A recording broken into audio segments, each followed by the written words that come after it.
క్వశ్చన్లో 5 నెంబర్స్ యొక్క యావరేజ్ అనేది 75 ఇచ్చాడు. తర్వాత ఫస్ట్ 2 నెంబర్స్ యొక్క యావరేజ్ అనేది, తర్వాత వచ్చే 3 నెంబర్స్ యొక్క యావరేజ్కి 6 టైమ్స్ అని చెప్పాడు. తర్వాత ఏం చెప్పాడంటే ఫస్ట్ 2 నెంబర్స్ యొక్క సమ్ కనుక్కోమన్నాడు.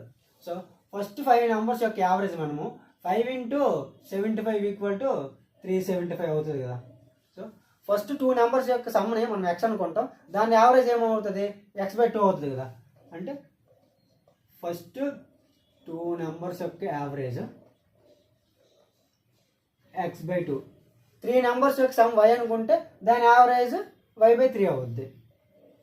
3 నెంబర్స్ యొక్క యావరేజ్ y అనుకుంటే అది y/3 అవుతుంది.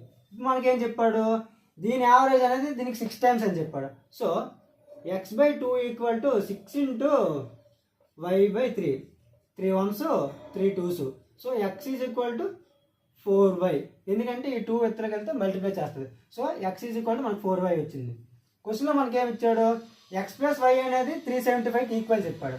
So x + y = 375. సో ఈ x ప్లేస్లో మనం 4y వేసుకోవచ్చు కదా. 4y + y = 375. So 5y = 375, y ఎగ్జాక్ట్గా 75 టైమ్స్ కాబట్టి y = 75.